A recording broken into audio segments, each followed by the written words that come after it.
Sombra del Piso back once again with another video. Today, or tonight rather, we're going to do another Peruse the News. And I'm sure you guys already, for the people that have been watching the Peruse the News, you guys are going to think, oh, well, of course, with the captain of the cruise, the Lord of the Fools, right? But this time, special edition, Peruse the News. No, what is it? What are you doing? It's the Peruse the News. Special edition. I draw. Special editions. Peruse the News. Oh no! What can it be? What is it? Watashi wa Peruse the News wa con special edition. This time today, guys, we're doing a Peruse the News, but this time we're going to do something a little special.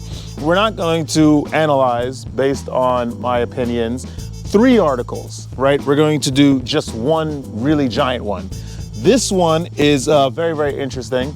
And I think that it has a lot of implications, this article, about the future of how the sex, us males, the male sex, will be treated in the future in this very westernized, liberal kind of society, democratic society that is being built and fortified before our very eyes. So like, comment, subscribe, and let's get right into it. Special edition. It's the orb of truth, but it only says special edition. Yes, my son. Peruse the News special edition. Take it. I'm blind. This is by a CNN, written by a Shannon Carpenter. But basically it's her interviewing this author of this book called Boy Mom, written by a Ruth Whitman. Ruth, as we all know, if we are into Judeo-Christianity, is that's one of the chapters in the Bible, right? One of the books of the Bible, Ruth.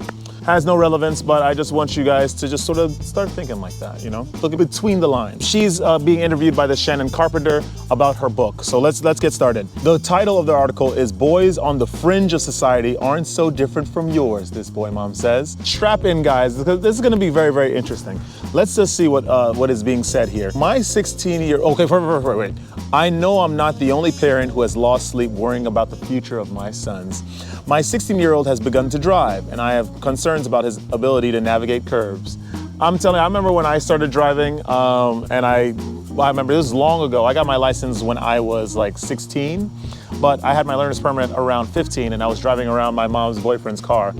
And I would take really wide turns, and my mom would think that I'm about to scratch the inner side of the right side of the car whenever I would take like a right turn, for example, on the curb, even though I'm taking a really wide turn. It was absolutely nuts. So apparently this is a pattern, you know, with mothers and their sons, you know. My 11-year-old son loves to play video games, but I have to be careful about his choice of online gaming communities. Some are extremely toxic. What do you mean by extremely toxic? Can they be enlightening to some degree? Maybe talking about the true nature of how this world has started, the Western societies has started to treat males. Or maybe they are just talking about how radical feminism has sort of polluted the minds of the majority of the female, which in turn starts treating majority of men, a certain way. Is that toxic or enlightening? Let's read on. But even with those worries, I have some leverage, whether it's the keys or the Wi-Fi password. Having security or just sort of taking away privileges, scheduling privileges, doesn't work at the end of the day. It's only gonna work to a certain degree. And if anything, you are sort of stoking that flame of curiosity that young men will always continue to have up until their young adult years. This is not some revolutionary idea that Shannon Carpenter or Ruth Whitman is coming up with. Parents from long ago always try to moderate the connection of the real world, right, and their children, because the real world is a very, very harsh place, as a lot of us know. Children are not very well equipped to deal with that harsh reality. At least that's in the eyes of the parents. But at the end of the day, I think that you should just let them fly, let them swim, let them sink. If they sink, teach them how to swim. If they drop from the sky, teach them how to fly. Didn't mean for that to rhyme, but I'm just on that type of time.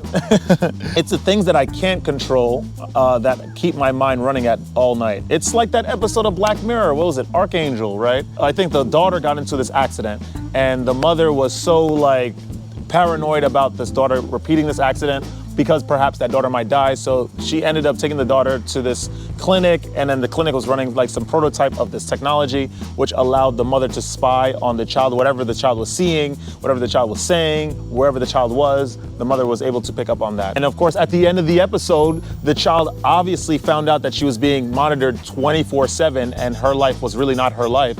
And so she destroyed the chip, I think, in her, or no, she destroyed the pad, the little tablet that the mother was using to spy on her, and she just went about her merry way. This is just the same thing that's gonna happen. You are gonna stoke flames of curiosity. The curiosity is just gonna grow and grow and grow when you continuously try to limit what your child should get into. And this is what's gonna happen. They're going to just roam free and then start experiencing the world in full measure because they were deprived of it. This is just the nature of the beast, and this will continue to happen in 3024. Let's just continue reading this article. Let's see what they have to say. Oh, here we go. We already saw some little keywords there. Oh, let's just see what they have to say.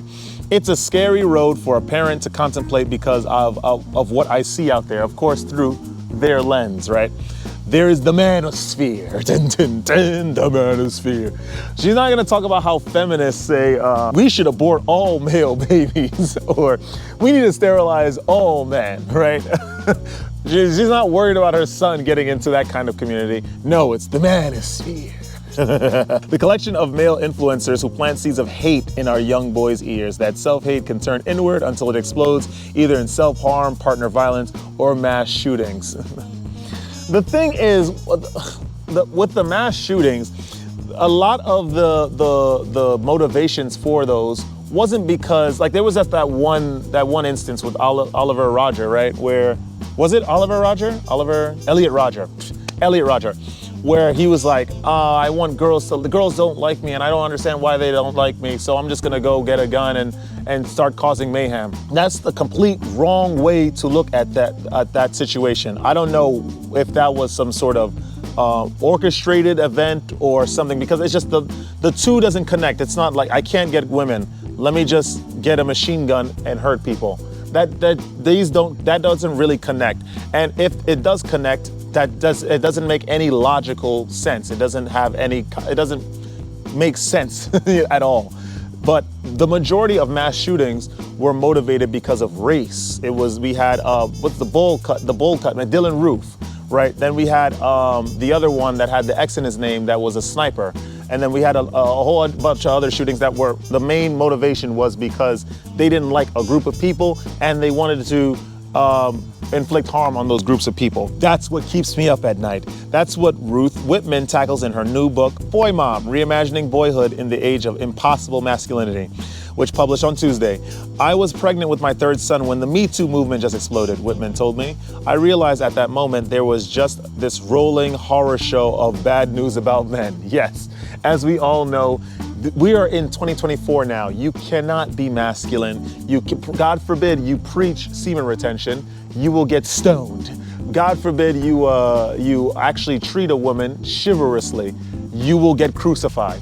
God forbid you are a religious, straight, heterosexual male that practices celibacy. Good luck trying to ascend in this life. Well, not ascend metaphysically, because that's gonna be easy-ish, because it's just a straight road. You just have to do the metaphysical practice, you'll ascend metaphysically. In terms of, having a very, very large social group that support your belief system, that will be a little difficult. Good luck trying to get that.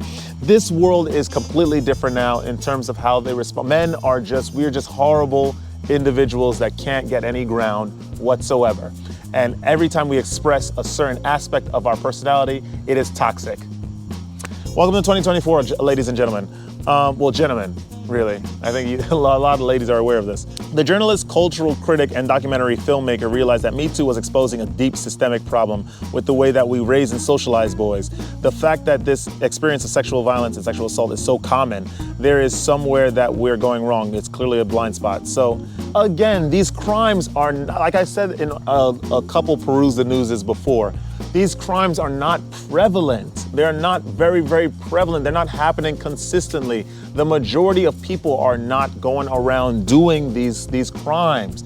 The majority of people have very healthy relationships. What is going on right now is the continued agenda, the continued attack on men and masculinity. This is just the long, the tall, the short of it. And I'm guessing that this book is going to sort of talk about, okay, to try to avoid this prevalence of this kind of crimes happening, perpetuated only by males, we're going to have to condition them differently. Let's get Ivan Pavlov's conditioning tricks inside our households, so we can get these boys at the ring of a bell.